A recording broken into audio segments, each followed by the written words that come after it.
ассалому алайкум тамошобинони арҷманд. Ба инак барномаи навбатии донишсипар ин лаҳза манзури шумо мегардад. мавзӯе ки дар ин барнома мо матраҳ намудем чунин ном дорад: шартномаи меҳнатӣ ин ҳуҷҷатест ки ҳуқуқҳои муҳоҷири меҳнатиро дар ҷойи кораш кафолат медиҳад. дар барномаи имрӯза иштирок доранд коршиноси барнома хайрулло раҳматуллоев, роҳбари ташкилоти ҷамъиятии меҳан. хайрулло, аввалан мухтасаран дар бораи ҳамин ҳуҷҷат шартномаи меҳнатӣ барои муҳоҷири меҳнатӣ чӣ зарурат дорад? ташаккури зиёд. ман ҳам салому паёми худро ба тамошобинони муҳтарам мерасонам ва гуфтанӣ ҳастам ки пеш аз он ки шартномаи меҳнатӣ чӣ аст, ин муносибатҳои меҳнатии корманд бо корфармо дар асоси шартнома сурат мегирад. шартнома гуфтааст созиши ду ва якчанд шахсро ифода мекунад. шартномаи меҳнатӣ байни корманд ва корфармо дар асоси меъёрҳои ҳуқуқӣ сурат мегирад. бале, яъне ин ҳуҷҷат барои муҳоҷири меҳнатӣ ҳатман зарур аст. албатта баъди иҷозатнома гирифтани барои кор муҳоҷири меҳнатиро зарур аст ки бо корфармои худ бо ташкилоте ки дар он ҷо кор мекунад ҳатман бо шартнома бастанаш лозим аст, ки чунки ҳангоме ки бастани шартнома дар он сурате ки ҳуқуқҳои вай поимол карда мешавад, ӯ дар он сурат метавонад ки ба мақомотҳои дахлдор муроҷиат намояд. ин лаҳза мо пурсиши телевизионӣ дорем дар ҳамин мавзӯъ. биёед хубтараш тамошо мекунем, онро атрофи ҳамин пурсиш баъд суҳбати худро идома медиҳем. марҳамат.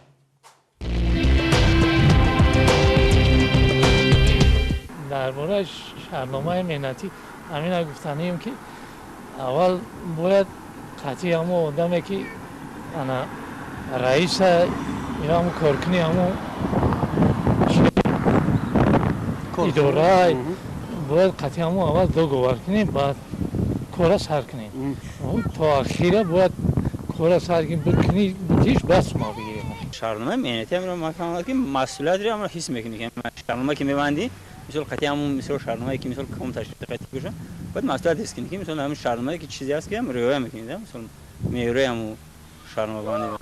шартномаи меҳнатӣ ҳамонро мефаҳмонанд ки дар ҳақиқатан масъулият таҳис мекунӣ ки дар ягон ҷо ҷои кор медроӣ. шартнома карданда вақти шартнома мекунӣ бо ҳамон сардори ҳамон муассиса ё ягон чи нанимател наимодател мегӯянд, аммо бояд ӯ ҳам имзо кунад, хитам имзо кунӣ, як копияша худаш бигири, як копия дар дасти худ беста ки шартнома ба маблағи чанд сума маошда муайян мекунанд. ҳамаи фикри ман ҳамин хеле. он рафиқоне ки дар ин ҷо баромад карданд дуруст мегӯянд, чунки онҳо ҳамин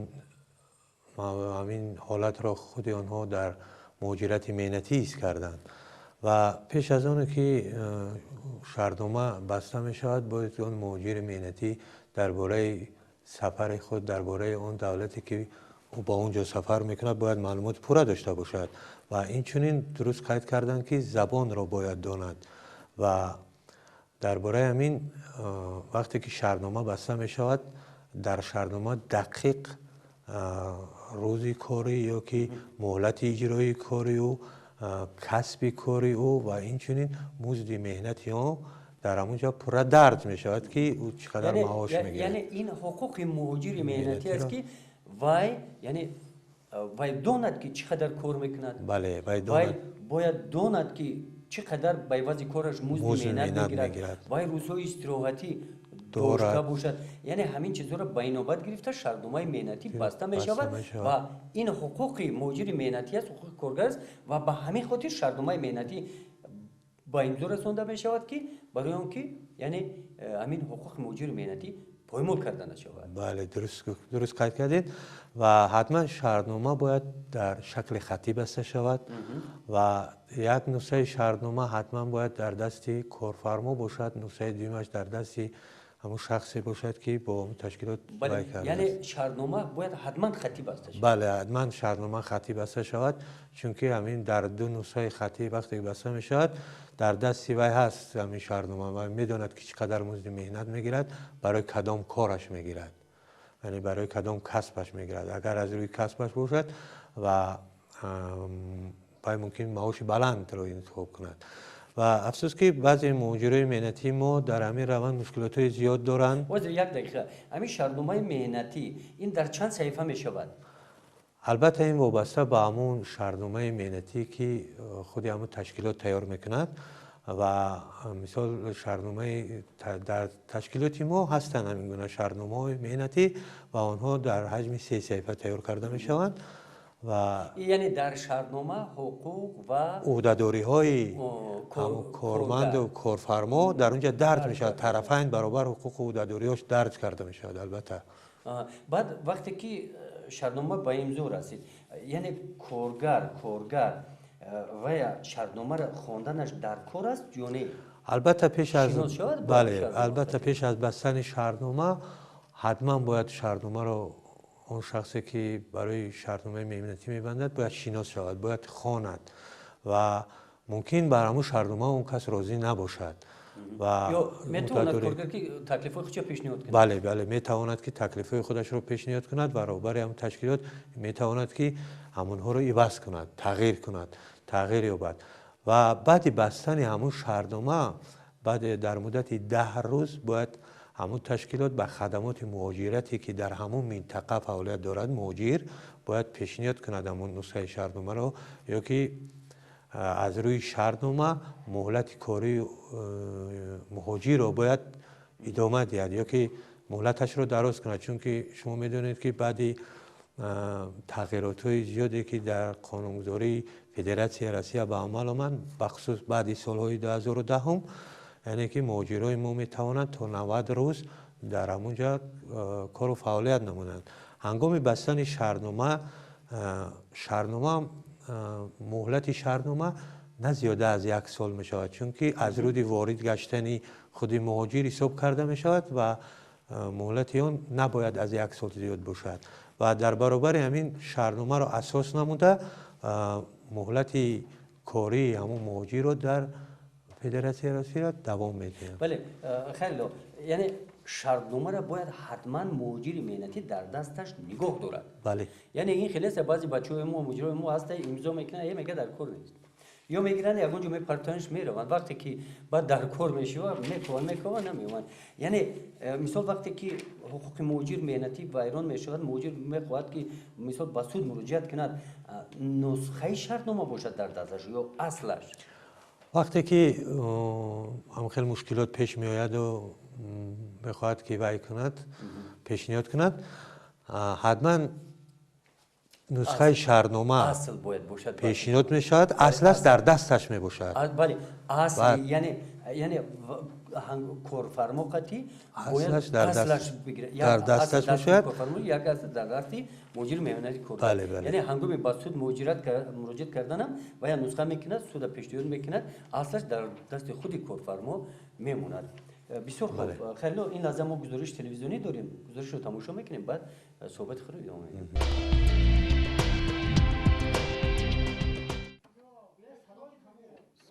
خالق ساکن دهه صلح‌آباد ناحیه ایواسه بعد 6 ماهی در فدراسیون روسیه در مهاجرت مهنتی بودنش از آنجا همین شب به خانه برگشته آمده است.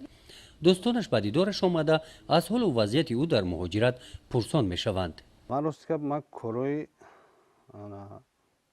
چل که اونجا میگن چسنی حولی شخص حولی دا کار کردم شخصا چی نکردم چون که حجت نکردم یکیش که اساس 90 روز با شهروندای جمهوری ما اجازت میدهند که در مابین 90 روز یا کار کردن ممکن است با به حجت هم باشد اجازت میدهد لیکن در دوام 90 روز باید حجت رو گرفتن در کار. خالق هنگامی در مهاجرت مهنتی بودن به کارهای ساختمانی مشغول بود. هر جا که کار پیدا میکرد رفته کار میکرد. او کارفرمایان رو باور میکرد. اکراست که این خیلی آدم های به انصاف قطعی چی کردگی نیستن. اساساً خلقی که چی میکنه همش ابدا آدمایی که هم خیلی سیدگی بودن هستن حقیقتا هستن همین سال همین جمهوری خودمون یعنی بچه یوشا шаҳри Подольск бурдан тарафи ҷануби Россия кор кардан, як кори дуздӣ кардан, ки бояд ҳамон одаморо то нобуд кардан, куштан. Чунки кори дуздӣ кардан, ки ай нефтопровод ба хонаи шахси худ, участкаи шахси худаш турба не дуздӣ накардан, бачаҳо дуздӣ соҳиби ҳамн хона чӣ кардан, ҳамин корро ташкил карду, баъд ҳамн одамо ки ягон пулшон надодан майлаш, дига ҳамн ягон ҷода дига гап нашавад, ягон кас нафаҳмад гуфта дуруни ҳамн тоннелда. дар бораи шартномаи меҳнатӣ Холиқ маълумот дорад. Шартномаи меҳнатӣ асосан барои тарафе ки аз тарафи хидмат меравад, барои халқи хидмат. Як намуди шартномае ки ҳамаи ҳуқуқи инсонӣ дар ҳамон ки дар ҳамаи давлатҳо мавҷуданд, ҳамонро дастрас карда метавонанд. Чӣ мекардем? Договор мекардем, ҳатман шарт аст, чунки халқи ваё бе ин чӣ намекунад якумаш. ҳамун договор ҳамун шартнома яъне даҳнакӣ ё хаттӣ? Хаттӣ асосан ман дар фаъолияти кориам ягон бор чӣ накардам, фақат вақте ки дар фирма ё дар завод кор карда будам, ҳақиқатан хаттӣ буд. Баъд хаттӣ ҳамин хелае ки вай заводаи фирмаи сохтмонии дигаи чӣ тарафе ки барои худаш маъқул аст, барои фоидаи худаш мекунад. 10 варақ 12 варақ пур карда, ҳар кадом варақта имзои коргара мегирад, лекин 90% шартномаро мо асосан намедем. Инҷа мон имзомон, инҷа имзомон, инҷа имзомон гуфта мегзарад, меравад. Ягон чӣ намекунад. Вай дар барои ҳам шинос шудан ҳам чӣ якумш вақт надорад, дуюмш иҷозатам наметиҳад. ҳамин ки дастмон. аз рӯи маълумоти Холиқ дар муҳоҷират бисёриҳо бе шартномаи меҳнатӣ кор мекунанд. аз ин рӯ ҳуқуқҳояшон поемол карда мешаванд. онҳо намедонанд ки ба куҷо муроҷиат намоянд. Ако рости гап иш беасос, агар одам чӣ бошад, ба гумонам бефоида. Унҷа ягон кори ҳаракати зиёд кардани мо бо ягон чӣ дига чӣ мекунад, вазмини дигар. Чунки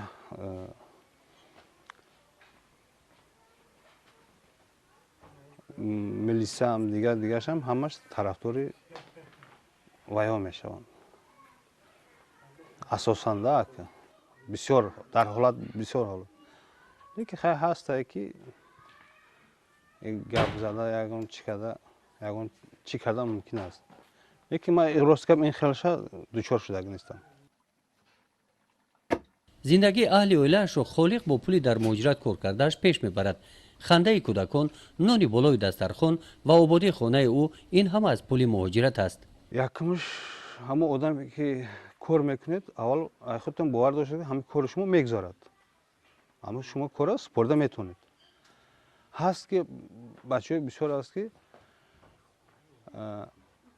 як хонада 3 сол кор мекунам. Амҷа мерам, ҳам хонаи ҳамда зиндагӣ мекунам, кор мекунам, бо мегардам меоям. Ёдам бовар нокард. ҳам кори ман ҳамон қишлоқда ҳамон чида чӣ шудаги маъқул шудаги. ҳамсояшда кор мекунам, дигарашда кор мекунам. худшон меоям. ина ба соли дигарам гуфтанд ина хел кор аст, ин хел кор, ин хел кор. баъд якумш музди кор асосан хай ҳозир ина ҳама ҷода кризис. ҳам Россиядам кризис аст, дигар ҷодам кризис аст. Лекин бо айрӯи бо маслиҳат, бо айрӯи чӣ суми коркардгиро маслиҳат мекунем. ҳамаш даҳнакӣ масъала даҳнакӣ. Мумкин хаттӣ нест. Не. Айда 1000 сум ҳам мегзарам. ёки ӯ чӣ мекунад? Ҳамин хел бо якдигар. Иқтисод бозор договор мекунам. برای خالق مهاجرت چیزی نو نیست. سال 12 می شود که او به فدراسیون روسیه رفته می آید. آنجا او را انتظار هستند.